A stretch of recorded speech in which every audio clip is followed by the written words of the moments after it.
Hi dear students, today we are going to see the next chapter 3. Commerce. Commerce refers to all those activities which are necessary for bringing goods from the place of production to the place of their consumption. According to Evelyn Thomas, commercial operations deals with the buying and selling of goods, the exchange of commodities, and the contribution of finished products. Commerce includes not only trade but also service such as transport, warehousing, packaging, insurance, banking, and sales promotion, which are incidental or auxiliaries to trade. Commerce அப்படின்னா என்ன அப்படின்னு Evelyn Thomas அப்படின்ற author சொல்லியிருக்கிறார். என்ன சொல்லியிருக்கிறோம்?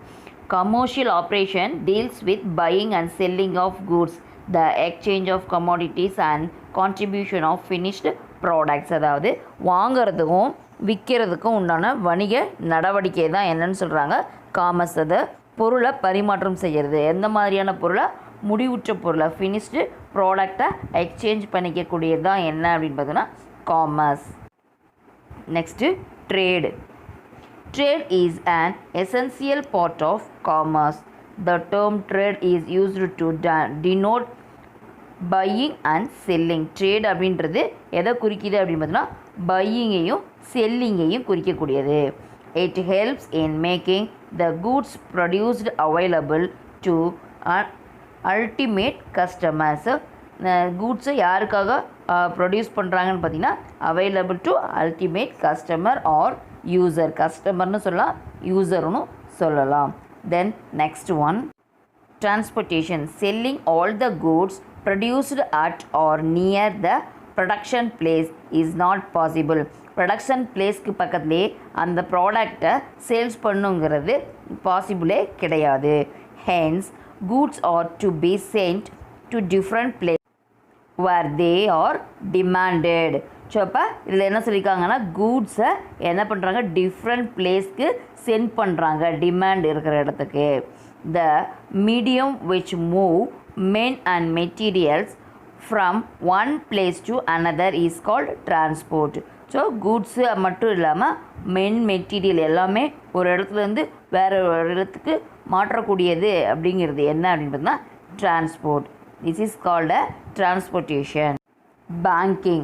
Nowadays, we cannot think of business without banking. So இப்போ இருக்கக்கூடிய நாட்களில் பிஸ்னஸ் பண்ண முடியாது. எப்படி? பேங்க் அப்படின்ற ஒன்று இல்லாமல் பிஸ்னஸே நம்மளால் பண்ண முடியாது. To start the business or to run it smoothly where require money. Bank supply money. So நம்ம என்ன பண்ணுறோம், பிஸ்னஸ் ஸ்டார்ட் பண்ணுறோம் அல்லது ரன் பண்ணுறோம். எப்படி ஸ்மூத்தாக போகணும் அப்படின்னா அதுக்கு தேவை மணி. அந்த மணி நமக்கு யார் தராங்க அப்படின்னா பேங்க்கு நமக்கு கொடுக்குறாங்க. Business activities can not be undertaken unless funds are available for acquiring assets, purchasing raw material and meeting other expenses.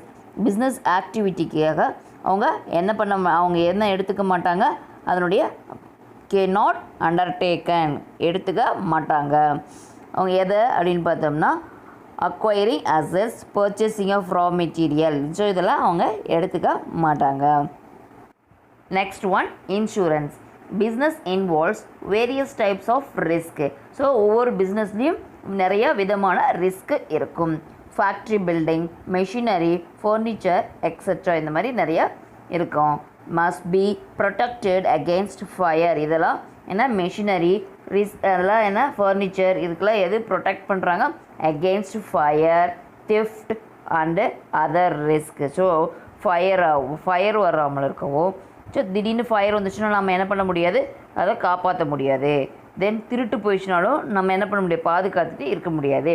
தென் வேறு ஏதாவது ரிஸ்க் வந்தாலும் நம்ம என்ன பண்ண முடியாது, எதுவும் பண்ண முடியாது. அதுக்காக நம்ம முன்கூட்டியே செய்யக்கூடியது என்ன அப்படின்றதுனா இன்சூரன்ஸ், காப்பீடு நம்ம போட்டு வச்சுருக்கணும். Materials and goods held in stock or in transit or subject to the risk of loss or damage. மெட்டீரியலும் கூட்ஸும் எப்படி இருக்கணும் அப்படின்னு பார்த்தோன்னா எப்படி subject to risk of loss or damage, அதனுடைய வேல்யூ எவ்வளோன்னு சொல்லி நம்ம அமௌண்ட் இன்சூரன்ஸ் அமௌண்ட்டு வாங்கிக்கிற மாதிரி இருக்கணும். தென் warehousing. Usually goods are not sold or consumed immediately after production. goods எப்படி இருக்கும், சோல்டு ஆகாமல் இருக்கும், ப்ரொடக்ஷன் முடிஞ்சு சேல்ஸ் ஆகாமல் இருக்கக்கூடிய ப்ராடக்டை இங்கே குறிக்குது. they are held in stock, அதுக்கு பேர் என்ன அப்படின்னா stock, to make them available and when required. special arrangement must be made for storage. So இப்போ நம்ம ப்ரொடக்ஷன் பண்ண ப்ராடக்டை என்ன பண்ணாமல் சேல்ஸ் பண்ணாமல் வச்சுருக்கோம், அந்த ப்ராடக்டை வைக்கிறதுக்கு ஒரு இடம் வேணும். ஸோ அந்த இடத்துக்கு பேர் தான் என்ன அப்படின்னு பார்த்தோம்னா வேர்ஹவுசிங். ஸோ இந்த வேர்ஹவுசிங்க்கு என்ன பண்ணுறாங்க, ஸ்பெஷல் அரேஞ்ச்மெண்ட் இருக்குது. ஸோ ப்ரிவிலண்ட் ஆர் டேமேஜ் ஆகாமலும் லாஸ் ஆகாமலும் இருக்கிறதுக்கு நமக்கு ஒரு இடம் வேணும். ஸோ நம்ம என்ன பண்ணுறோம், ஒரு ப்ராடக்டை ப்ரொடக்ஷன் பண்ணுறோம் ஒரு குறிப்பிட்ட காலத்தில். ஸோ அது அந்த வருஷம் ஃபுல்லாக அந்த ப்ராடக்ட்டு என்னாகும், சேல்ஸ் ஆகும். ஆனால் அது குறிப்பிட்ட காலத்தில் மட்டும்தான் அந்த ப்ராடக்டை ப்ரொடியூஸ் பண்ண முடியும். ஸோ அப்போ நம்ம என்ன பண்ணுவோம், ஸ்டோரேஜ் பண்ணி வைக்கணும். ஸோ அந்த ஸ்டோரேஜ் பண்ணுறதுக்கான இடத்துக்கு பேர் என்ன அப்படின்னு பார்த்தோன்னா வேர்ஹவுஸ். இதே வேறு விதமாக ஒரு எக்ஸாம்பிளும் நம்ம சொல்லலாம். ஸோ வருஷம் ஃபுல்லாக அந்த ப்ராடக்டை நம்ம தயார் பண்ணுறோம், ஒரு குறிப்பிட்ட காலத்தில் மட்டும்தான் அந்த ப்ராடக்டை சேல்ஸ் பண்ணுறோம். அப்போ தயார் பண்ணக்கூடிய ப்ராடக்ட் அத்தனையும் நம்ம என்ன பண்ணுறோம், ஒரு இடத்துல சேர்த்து வைக்கணும். ஸோ அப்போ அதுக்கு பேர் என்ன, அந்த இடத்துக்கு பேர் என்ன அப்படின்னு பார்த்தோன்னா வேர்ஹவுஸ். ஸோ இந்த குறிப்பிட்ட காலத்தில் தயாரிக்கக்கூடியது, அதாவது இந்த சீசன்ஸ் பார்த்திங்கன்னா ரைஸ், இந்த மாதிரி பேடி, ஸோ இதெல்லாம் நம்ம என்ன பண்ணுவோம், ஒரு குறிப்பிட்ட காலத்தில் தான் விளைவிப்போம். ஆனால் அதனுடைய பயன் எப்படி இருக்கும், ஒரு வருஷம் ஃபுல்லாக இருக்கும். ஸோ நெக்ஸ்ட் இன்னொரு எக்ஸாம்பிள் சொன்னேன், என்ன அப்படின்னு பார்த்தோம்னா அந்த எக்ஸாம்பிள் என்ன அப்படின்னா கிராக்கர்ஸ் என்ன பண்ணுறோம், வருஷம் ஃபுல்லாக தயார் பண்ணுறோம். ஆனால் அந்த ஒரு குறிப்பிட்ட நாளில் மட்டும்தான் அதை என்ன பண்ணுறோம், நிறைய சேல்ஸ் பண்ணுறோம். ஸோ அப்போ நம்ம என்ன பண்ணோம், அதற்கு தகுந்த வேர்ஹவுஸில் நம்ம சேல்ஸ் பண்ணி சேவ் பண்ணி வைக்கக்கூடியது. இதுதான் என்ன அப்படின்னு தான் warehousing. Comparison between industry, commerce and trade. First one industry, second one commerce, then third one meaning. extraction, reproduction, conversion, processing and construction of useful products. Then second one, activities involving distribution of goods and service. Then third one, purchase and sale of goods and service. First meaning, இண்டஸ்ட்ரிக்கு meaning என்ன அப்படின்னா இங்கே உற்பத்தி செய்யக்கூடிய தொழில் என்ன அப்படின்றத பிரித்து எடுக்கணும். ஸோ மறு உற்பத்திக்காக அதை மாற்றுதல் பயனுள்ளதாக அவங்க தயாரிக்கக்கூடிய பொருளை தான் என்னன்னு சொல்கிறோம், இண்டஸ்ட்ரி. ஸோ மறு உற்பத்திக்காக தயாரிக்கக்கூடியது. தென் காமர்ஸ் அப்படின்னா என்ன, it involving distribution of goods and service. So அது எதை இன்வால்வ் பண்ணியிருக்கு, distribution of goods and service. Then next trade, purchase and sale of goods and service. Trade அப்படின்றது என்ன, ஒரு ப்ராடக்டை வாங்குறது அண்டு விற்கிறது, சர்வீஸையும் குறிக்கக்கூடியது. Then next scope, consist of all activities involving conversion of materials and semi-finished products into finished products. So இப்போ இங்கே இண்டஸ்ட்ரியில் என்ன அதனுடைய மெயின் வேலை அப்படின்னு பார்த்தீங்கன்னா செமி ஃபினிஷ்டு ப்ராடக்டை ஃபினிஷ்டு ப்ராடக்டாக மாற்றக்கூடியது. தென் நெக்ஸ்ட்டு காமர்ஸுடைய ஸ்கோப் என்ன, comprise trade auxiliaries to trade. So என்ன ஆகுது, ட்ரேட் ஆக்சிலரிஸ்லேருந்து ட்ரேடுக்கு மாற்றுது. Then next comprises exchange of goods and services. என்ன goods and services exchange பண்ணக்கூடியது. Then next one, capital. Generally large amount of capital is required. இண்டஸ்ட்ரிக்கு அதிகமான அமௌண்ட்டு தேவைப்படும். ஆனால் காமர்ஸ்க்கு இட் கம்பேர் டு லெஸ், இண்டஸ்ட்ரியை கம்பேர் பண்ணும்போது அங்கே லெஸ்ஸாக தான் தேவைப்படுது. தென் ட்ரேடுக்கு small capital is needed to maintain stock and to grant credit. So அங்கே என்ன தேவை, ஸ்மால் அமௌண்ட் இருந்தாலே போதும். எதுக்கு அப்படின்னு பார்த்தீங்கன்னா ஸ்டாக் மெயின்டைன் பண்ணுறதுக்கும் கிரெடிட் மெயின்டைன் பண்ணுறதுக்கும். Then next risk involve is usually high. இங்கே இண்டஸ்ட்ரியில் ரிஸ்க்கு ஹையாக தான் இருக்கும். காமர்ஸில் ரிஸ்க்கு எப்படி இருக்கும், ரிலேட்டிவ்லி லெஸ், கொஞ்சம் லெஸ்ஸாக தான் இருக்கும். இங்கே ட்ரேடில் relatively less risk is involve, அங்கேயும் எப்படி இருக்கும், ரிஸ்க்கு குறைவாக தான் இருக்கும். Then next side, it represents supply side of goods and services. இது எதை பேஸ் பண்ணி இருக்குதுன்னா supply side of goods and சர்வீஸை பேஸ் பண்ணியிருக்கு.